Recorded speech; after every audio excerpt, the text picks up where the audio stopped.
রমজান মাসে কবরের আযাব বন্ধ থাকে, এটা কি সঠিক কথা? এটা বহুল প্রচলিত একটি ভুল কথা। আমাদের সমাজে ব্যাপকভাবে প্রচলিত আছে, রমজান মাসে কেউ যদি মারা যায় তাহলে তার আর কবরের আযাব হয় না। আল্লাহ তাআলা আমাদের সবাইকে কবরের আযাব থেকে হেফাজতে রাখুন। কবরের আযাব থেকে বাঁচার জন্য হাদিস সম্মত কিছু আমল আছে, যেমন সূরা মুলক রাতে তেলাওয়াত করলে কবরের ফিতনা থেকে আল্লাহ তাআলা রক্ষা করে। পুরো রাতের ভিতরে কেউ সূরা মুলক পড়ে, নিয়মিত অভ্যাস আছে, মাঝে মধ্যে ছুটতেই পারে, এই আমলটা যদি কেউ করে নিয়মিত, ইনশাআল্লাহ আল্লাহ তাআলা তাকে কবরের ফিতনা থেকে রক্ষা করবেন, হাদিসে সাব্যস্ত আছে। নাম্বার 2, নবী করিম সাল্লাল্লাহু আলাইহি ওয়াসাল্লাম শেষ বৈঠকে আত্তাহিয়াতু এবং দুরুদের পর দোয়া মাসুরার যখন পড়ি আমরা, তখন তিনি 4টা বিষয় থেকে পানা চাইতেন।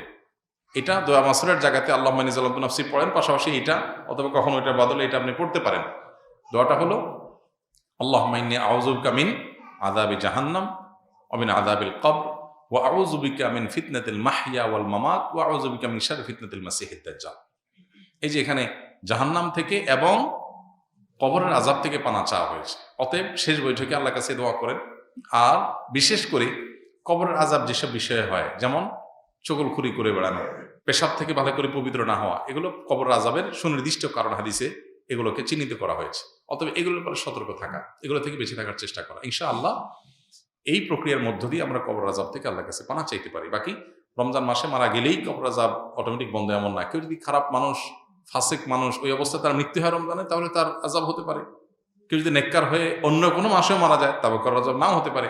কবরের আযাব হওয়া না হওয়ার সাথে রমজানের সম্পর্ক নেই, সম্পর্ক হলো কিসের? আমলের।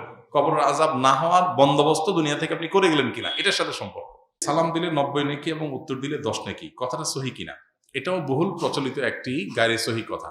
সালাম দিলে 90 নেকি, সালামের উত্তর দিলে 10 নেকি, এরকম এইভাবে কোনো হাদিসে বিশুদ্ধভাবে সাব্যস্ত হয়নি।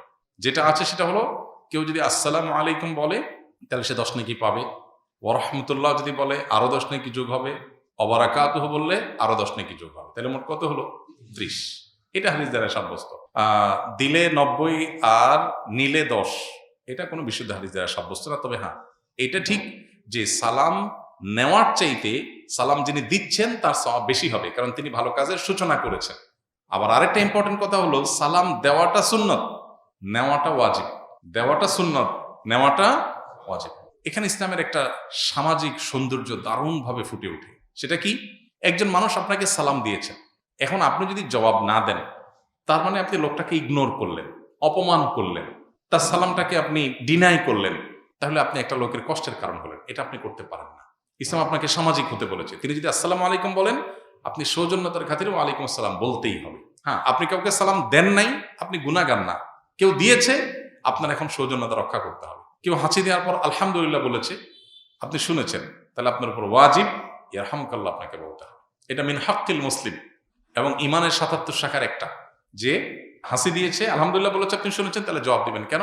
কারণ লোকটা হাসি দিয়ে যখন আলহামদুলিল্লাহ বলল এবং আপনি শুনতে পেয়েছেন, তাহলে সেক্ষেত্রে আপনি রিপ্লাই করার অপশন যেহেতু আছে, রিপ্লাই যদি না করেন, ব্যাপারটা হলো আপনি অসৌজন্যতামূলক আচরণ করলেন, তাকে আপনি ইগনোর করলেন, অপমানিত করলেন। এটা করতে পারেন না। এই জন্য কারোর সাথে দেখা হলে হাসি মুখে কথা বলতে বলা হয়েছে। হাসি মুখে কথা না বলে মানে আপনি তার দ্বারা বিরক্ত হতে পারেন। হাসি মুখে কথা বললে পজিটিভ অ্যাপ্রোচে কথা বললেন। ইসলামের যে সামাজিক সৌন্দর্য আছে, এখনকার পৃথিবীর মানুষ ভদ্র হয়েছে কয়দিন আগে, কয় বছর আগে। ইসলাম 1450 বছর আগে এগুলো শিখেছে আমাদেরকে। এখন বলে মে আই কামিং স্যার, আমি আসতে পারি? আল্লাহ কোরআনে 1400-1500 বছর আগে শিখাইছেন এই জিনিসটা, যে তোমরা কারোর বাসায়, কারোর কক্ষে প্রবেশ করার আগে অনুমতি নাও, অনুমতি দিলে ঢোকো, আর না হলে ফেরত যাও।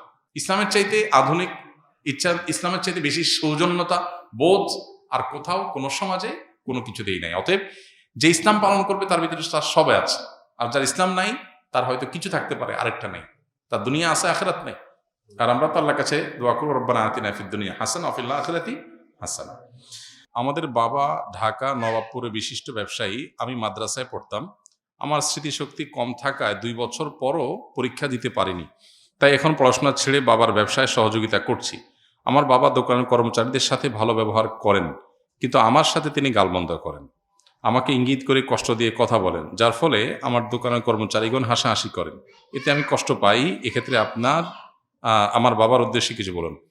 প্রথম কথা হলো যে, বাবা যদি কর্মচারীদেরকে কিছু না বলে সন্তানকে কিছু বলে, তাহলে ধরে নিতে হবে যে সন্তান আপন হওয়ার কারণে তার সংশোধনের জন্য নিজস্ব লোক হিসাবে বলে। আরেকজনের সন্তানকে আরেকজনের বা ভাইকে, ব্রাদারকে, অন্য ঘরের মানুষকে শাসন করতে ইতস্তত বোধ করেন, কিন্তু নিজের সন্তানকে শাসন করেন। যে অনেক সময় দেখা যায় যে নিজের সন্তানকে বেশি শাসন করা হয়, এটা স্বাভাবিক। যিনি প্রশ্ন করেছেন তাকে বলতে চাই, আপনার বাবা আপনাকে একটু বেশি শাসন করেন, দোকানের অন্য কর্মচারীদেরকে শাসন করেন না। এটা আপনি ঘরের লোক হওয়ার কারণে। কারোর ছেলে বিড়ি খায়, কেউ তাকায়ও না, নিজের ছেলেটা বিড়ি খাইছে দেখলে শাসন করে, এটাই তো স্বাভাবিক। বরং তবে আপনি যেটা বলেছেন গালমন্দ করার কথা, সেটা যদি সত্যি আপনার বাবা করেন সেটা অন্যায়। অনেক বাবা আছেন যারা সন্তানদেরকে শাসনের নামে গালমন্দ করেন, মুখ খারাপ করেন, রূঢ় আচরণ করেন, এবং তারা মনে করেন তারা বাবা, তারা মা, তারা যা খুশি তা করবেন। জি না, এত সহজ না। আল্লাহ সুবহানাহু ওয়া তাআলার কাছে আমরা সবাই মুকাল্লাফ, আল্লাহর কাছে আমরা সবাই বান্দা, গোলাম। সো সন্তানের সাথেও আমার আচরণটা সুন্দর হতে হবে। আপনি সন্তানের সাথে যাচ্ছে তা আচরণ করতে পারেন না, শাসনটাও শিখতে হবে। এই যে ভালো প্যারেন্টিং, ভালো অভিভাবকত্ব, এই বিষয়টার সাথে একজন মানুষের ইবাদতের সম্পর্ক সুনিবিড়। অভিভাবক হয়েছেন দেখে সন্তানকে যা খুশি বলে তা বলতে পারেন না। পাশাপাশি বাবাদের, মায়েদের এটাও খেয়াল করা দরকার যে নিজের সন্তানকে শাসন বেশি করবেন সেটা যেমন সত্য, আপনার আচরণ, ভালো আচরণ পাওয়ার হকদার অন্য লোকের চাইতে আপনার পরিবারের লোক আরো বেশি, সেটাও সত্য। অতএব এখানে ব্যালেন্স করার একটা ব্যাপার আছে, যেটা সন্তান হিসাবে বাবার এটাকে পজিটিভলি নেওয়া যতক্ষণ পর্যন্ত শরীরে ভায়োলেশন না হয়। আবার বাবা হিসাবে শাসন করার পাশাপাশি সোহাগ, স্নেহ অন্য যে কারোর চাইতে আপনার সন্তানকে আপনার বেশি করতে হবে, কারণ সবচাইতে কাছের রক্তের সম্পর্কে আত্মীয় সে। এই জন্য বাবাদেরও সেটা খেয়াল করতে হবে, যেটা অনেক সময় আমরা করি না। উভয়কে আল্লাহকে ভয় করে চলতে হবে। আসুন্নাহ ফাউন্ডেশন, উম্মার স্বার্থে সুন্নাহর সাথে।